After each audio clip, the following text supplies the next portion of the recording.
the discipline of event planning. I looked at some patterns and I saw that 25% of corporate planners say that they'll stage more events next year.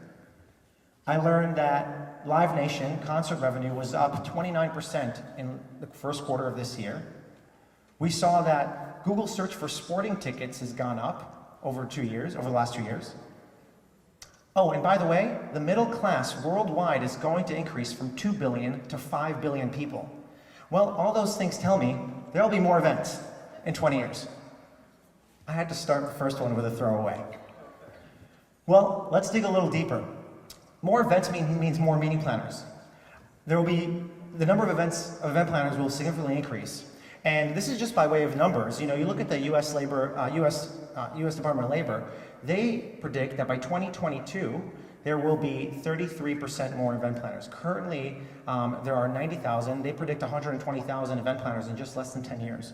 So that number is going to continue to increase. And with more event planners, you're actually going to get event planners who are strategic. So what do I mean by that?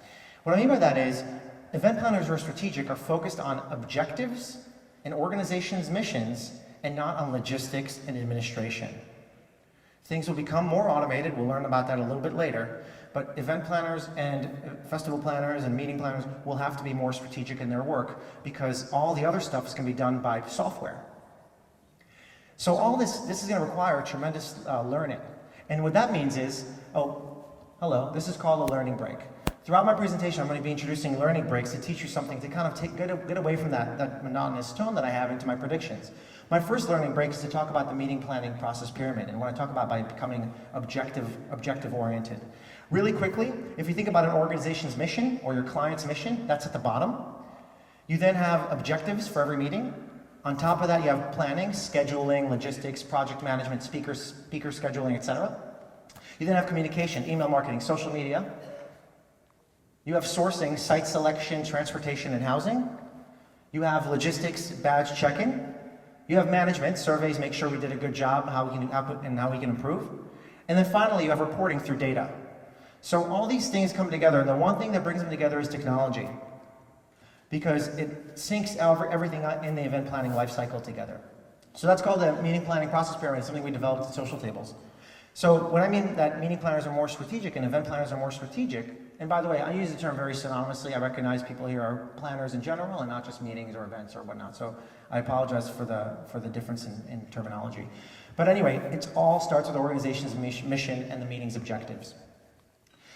So all these strategic meetings, what does that mean? That means that event planning will become a more respected field.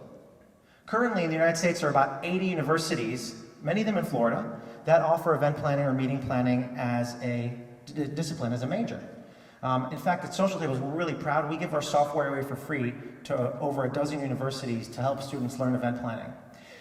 So we're going to see the rise of event accreditation programs in the future. Words like meeting design and strategic meeting management and meeting consolidation will become par for the course. These will become accepted terms in our speak. And just for those who don't know, meeting design is this idea that you have to architect a meeting, everything from the content to the seating design. And meeting consolidation is the idea that all meetings and events in an organization should happen in one centralized department, just like HR. So everything has to go through the meeting planning department to make sure that our meetings and events align with the organization's objectives, because we're spending up 1% of our revenue on meetings and events. So meeting design and meeting consolidation will become commonplace terms. And currently, just so you know, amongst all corporate planners, about a third of corporate planners have a meeting consolidation or strategic meeting management program in place. So it's pretty small and it's still a very new field that will continue to increase over time. Quick learning break. At Social Tables, we're all about meeting design and diagramming. This is an example of the old way and the new way of doing a meeting. So for example, we used to be a classroom style setup where you can kind of just listen and took notes. We're now looking at interactive sessions. Collaborative half moons, for example, is a way to increase learning. And that's why I'm focusing on the group dynamic in this kind of session.